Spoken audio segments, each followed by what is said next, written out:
Eu não sei ler nem escrever, porque os meus pais, na vez de me darem para a escola, deram-me a foicinha e a enxada.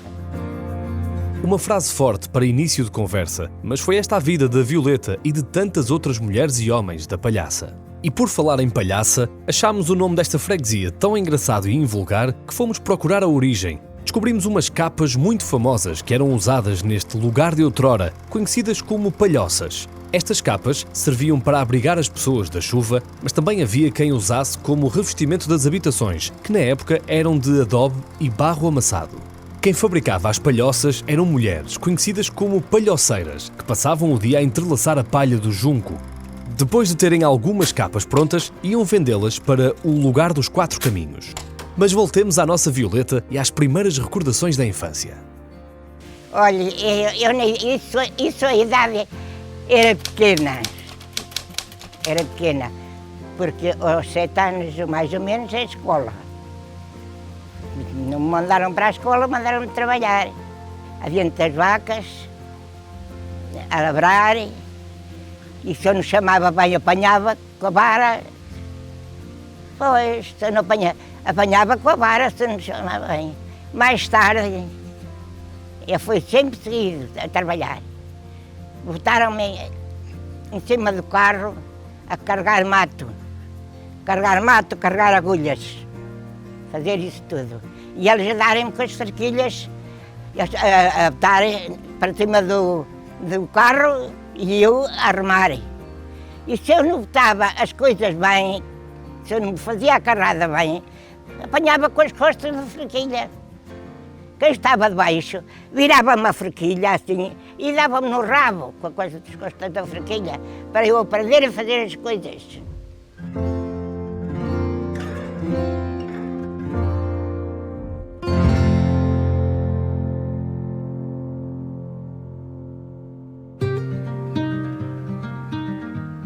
A Violeta teve pouco tempo ou oportunidade para brincar, mas o António, pelo contrário, arranjou tempo para fazer muitas travessuras.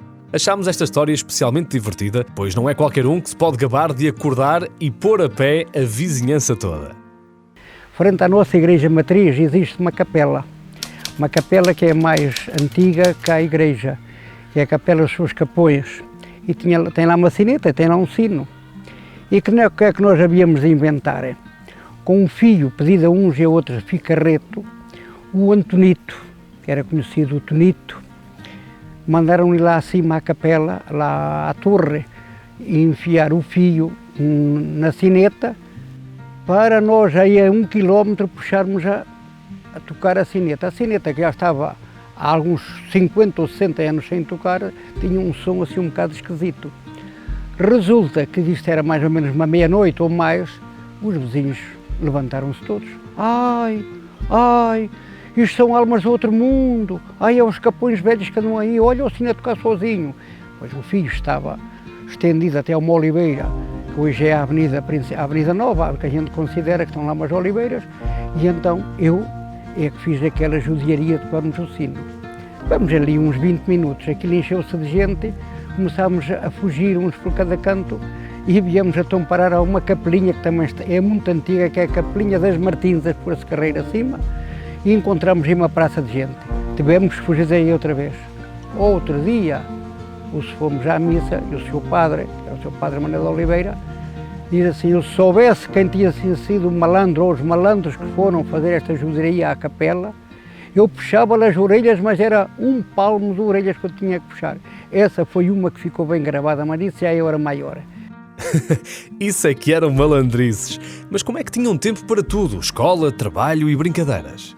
Nós tínhamos mais tempo porque nós levantávamos no verão, levantávamos já às 5 da manhã para ir tocar o boi que andava à volta de uma nora para tirar a água dos poços. E nós tínhamos que a dormir atrás do boi ou da vaca que andava ali a tirar a água da nora. Então resulta que depois os nossos pais, na hora da cesta dávamos uma horita, uma hora e meia para a gente dormir aquela cesta.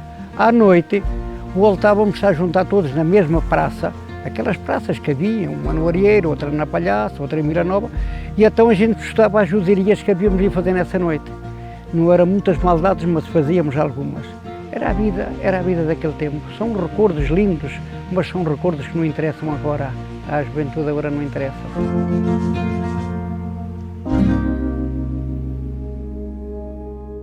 Era a vida daquele tempo. Pois era, António. E nota-se que sente saudades desses momentos. Mas vamos agora conversar com o Vítor, que também se lembra muito bem da infância e dos trabalhos que eram exigidos às crianças.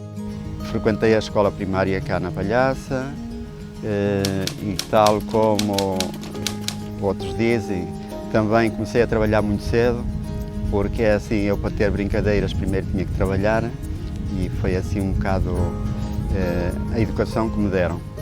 Quando era pequeno e estava cá, e isto ainda hoje eu recordo isto com muita coisa, que eu conheci uma pessoa cá na paróquia que era o sacristão, o tio Silvério Cura, que era sacristão na igreja de Vila Nova, que foi a igreja de onde eu cresci, que a outra estava só quando fui para a Venezuela, que ela já estava em construção, ou quase construída. E eu gostava muito de ir para a igreja com ele para tocar os sinos, porque era daquelas cordas que a gente se pendurava e o sino levava-nos até lá acima e nós andávamos para cima e para baixo, eu gostava disso. Quem diria que hoje sou sacristão aqui na Palhaça?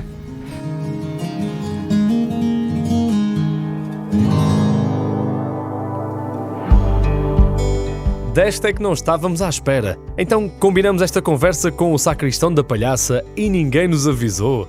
Mas calma, que nós já estávamos convencidos só com o facto do Vítor ser chefe dos escuteiros do agrupamento 970 Palhaça. Até já sabemos o lema, sempre alerta para servir.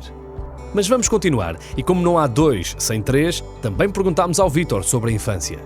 Eu lembro-me que não morava muito longe da escola.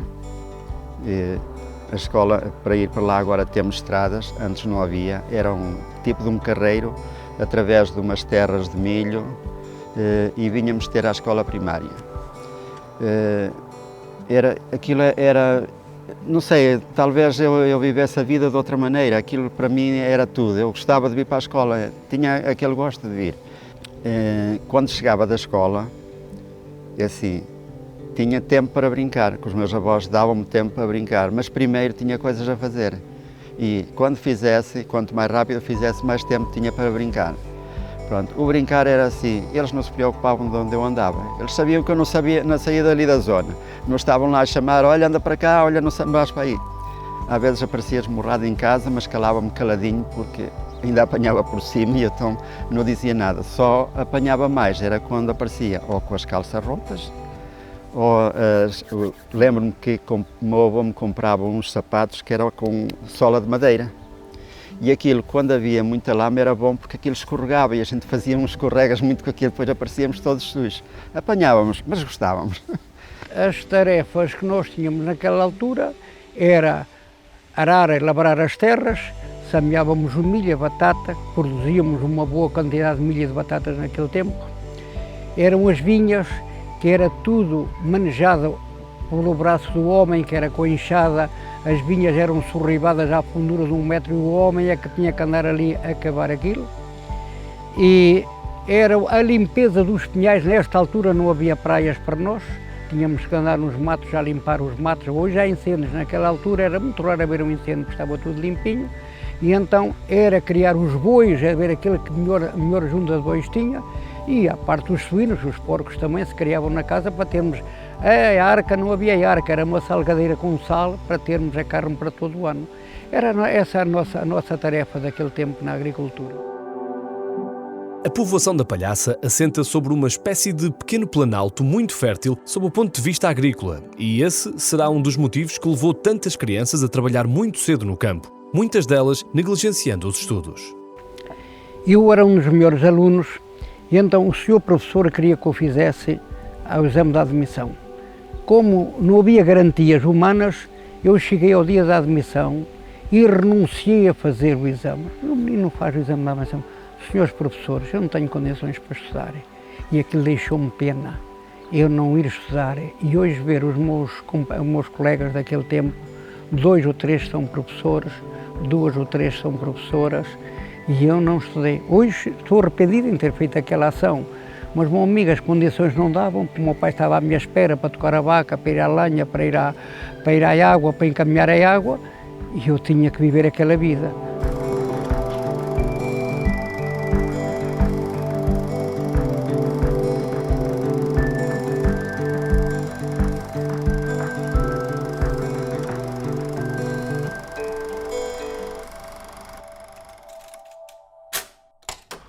Agora vou fazer-vos uma pergunta exatamente da mesma maneira que a Violeta me fez a mim. Querem ouvir uma história muito engraçada? Então preparem as pipocas porque vão sentir um misto de emoções ao longo da trama, para além da agitação de ser uma história verídica contada na primeira pessoa. Então, até já. Eu ia para aqui, olha, onde está esta adrepe, era vinhas, e eu vinha para ali jantar à cabeça, a cavalo na bicicleta. E o meu marido era viúvo. Era lá da freguesia, mas era viúvo. E ele pensou, eu já tinha 30 anos, e ele pensou em me perguntar se eu queria casar com ele. E ele vinha a vir de bicicleta, lá na Palhaça. Vinha a vir de bicicleta e disse-me para mim assim: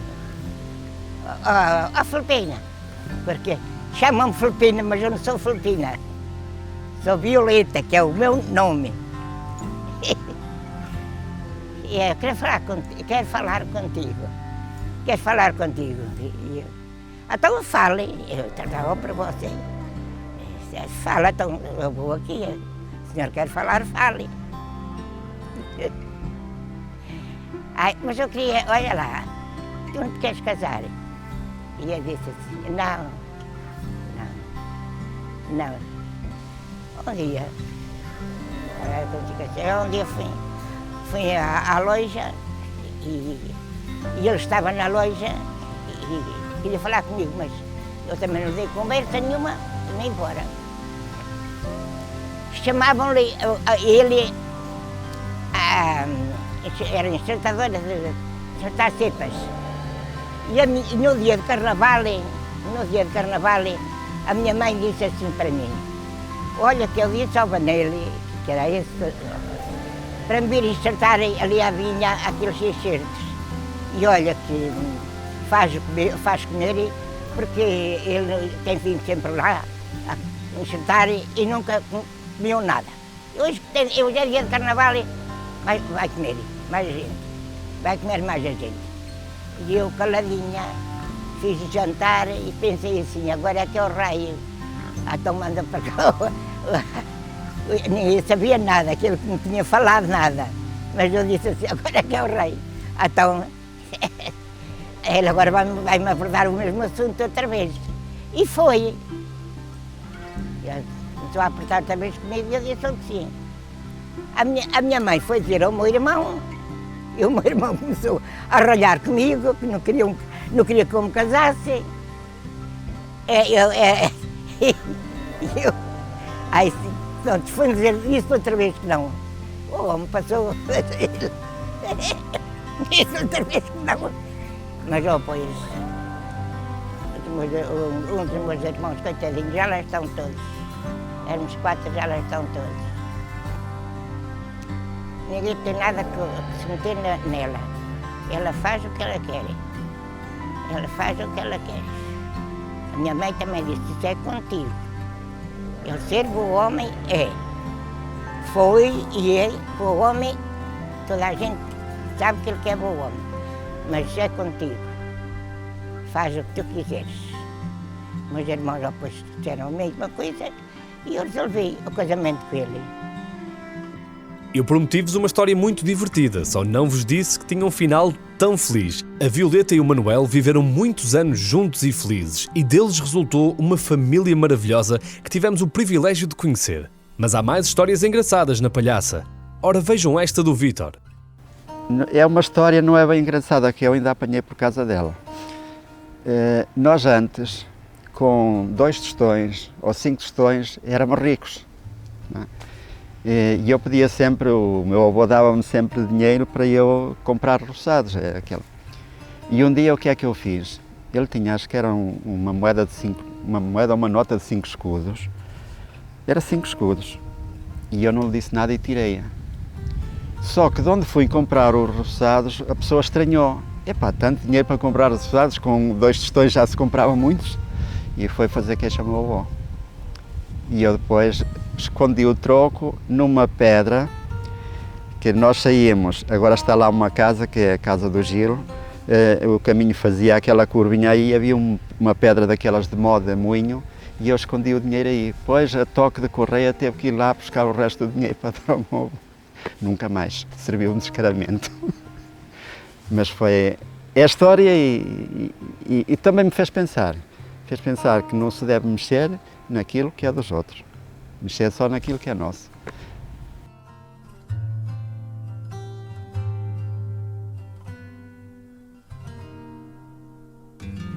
Gosto sempre de perguntar aos nossos protagonistas quais as maiores mudanças que notam na freguesia. O António e a Violeta não têm dúvidas. Tudo mudou. Tudo mudou. Desde o comércio, desde a agricultura, desde as zonas industriais, havia 2 ou 3 industriais naquele tempo que hoje não são nada, pararam, também já faleceram. Aquele meio pequeno que era tudo o braço duro, à força bruta, e separou tudo. Quer-se dizer que agora é tudo moderno, agora uma pessoa recorda o passado, tem saudade, mas umas saudades porque viveu aquela vida, não que tenha interesse hoje estar a atravessar aquela vida. Da idade que eu estou, então, mas já não ia atravessar essa vida.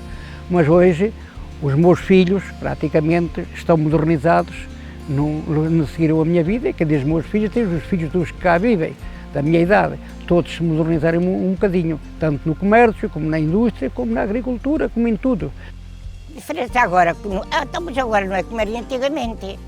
Então não se pode comparar nada.